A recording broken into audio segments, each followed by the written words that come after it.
And in this lecture, we do one more example. We do yet another mixture problem. This will be slightly more complicated, but really it doesn't introduce any new ideas. So let's jump right into it. This is our third example. A retailer is selling holiday trees. There's two kinds. There's pine trees and there's Douglas firs. And it's a rather limited space. There's just room enough for 100 trees. The retailer has to pay for these trees. He pays $20 for a pine tree, $30 for a fir. And he can sell each pine tree for a profit of $15 and each fir tree for a profit of $18. He has saved up enough money, $2,400, to purchase trees. The question is, to maximize his profit, how many types of each tree should he have available? All right, we begin with the mixture chart, and we need to observe how many resources there are. One of them is maybe a little bit hidden in the problem. It's obvious that one of the resources is money, but the other one that's sort of implicit is space, right? There's a limited amount of space. So we have to think really there's these two resources. There's money and there's space.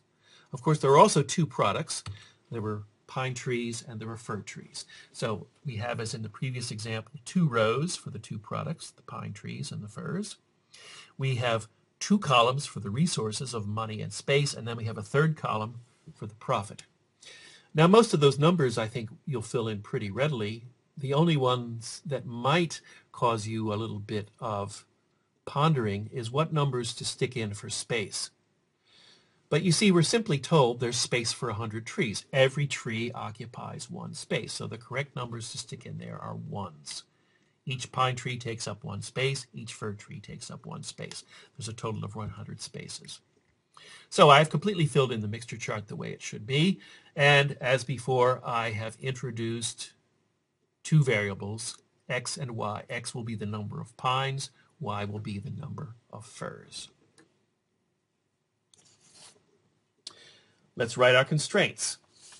There are two minimum constraints. They're both trivial. That is to say, they both just use the number 0.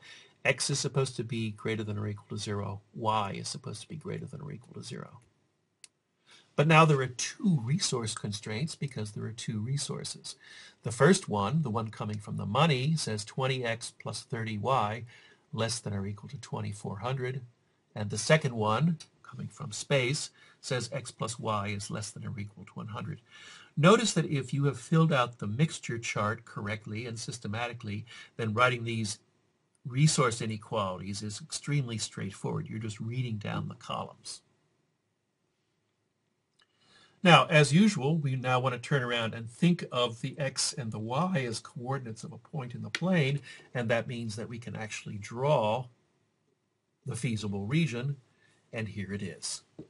So now this time I've had to draw 4 lines, x equals 0, y equals 0, 20x plus 30y equals 2,400, x plus y equals 100. And it's important that I do this carefully and do this on graph paper. You should think you need to do the same thing when you do your examples. When I'm done drawing the lines, then I have to decide where the feasible region is located. Well, the fact that x and y are greater than or equal to 0 says we should be in the first quadrant. The fact that 20x plus 30y is less than or equal to 2,400 says I should be below and to the left of that line. And the same thing with respect to the other line, x plus y equals 100. I should be below and to the left. So the points that satisfy all the conditions form the shaded feasible region. Now we look at that and we say, where are the corners? Well, we can see that there are 4 corners. 3 of them, I think you can immediately write down the coordinates. The 4th one is a little bit harder. And if you've been even a little bit sloppy in the drawing, then you can't just look at the picture and read it off. You'll need to use some sort of algebraic solution. So let me concentrate on finding that 4th point. You can find it by an algebraic method by solving the appropriate system of linear equations. We're trying to find the intersection of the two lines with those equations, 20x plus 30y equals 2,400, and x plus y equals 100. So we should write down that system of equations, and then we want to solve that system of equations. Now, how would you solve that? I don't have any slide to show you this, but let me just describe what you ought to do. Take the second equation, x plus y equals 100, and multiply it by 20. That will tell you that 20x plus 20y equals 2,000. Why did I multiply by 20? Well, when I do that, I have two equations, both of which have 20x as a term. I have the one that you're looking at and the one that we just obtained that said 20x plus 20y equals 2,000. And now let us subtract one equation from the other. That is to say, left side from left side, right side from right side. When you do that, the x disappears. You see, we're eliminating x when we do this. We get an equation that says, can you say, 10y equals 400. 10y equals 400. And so that tells us that y must be 40. If y is 40, then we can use either one of the equations to discover what x has to be, and the simplest one says x plus y equals 100, so x must be 60. All right, so we have found that that point is the point with coordinates 60, 40. X is 60, y is 40. And we're going to include that in our table of corner points. There were 4 corners. The other ones I hope were pretty obvious and have been listed. There's 0, 0, 100, 0, and 0, 80.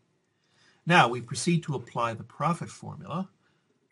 You might want to go back to your mixture chart or even to the original problem to see where that came from. But the profit formula says that P is 15x plus 18y. So we apply that to each of the corners, and we come up with the indicated profits there. 0, 1500, 1440, and 1620. Now, the corner point principle tells us that the optimal production policy, the one that maximizes the profit, is already listed there. Okay, it's got to be among those 4 corners, and now it's obvious which one it is. It's the last one, 1620. So the optimal production policy is occurring at that corner. It's telling you what you should do in words is to have in stock 60 pine trees and 40 fir trees. I jumped the gun a little bit going to the next slide, but now let me actually go there. What I want to do to finish here is to compare examples 1, 2, and 3. In example 1, we had a single product, and so we only had one variable x, and that meant when we went to draw the feasible region, we were just working on the x-axis, a line. It was a one-dimensional picture. In examples 2 and 3, which we've done in the last 2 lectures, there were always 2 products. Thus, in those examples, we introduced 2 variables x and y, and in each case, our feasible region was 2-dimensional.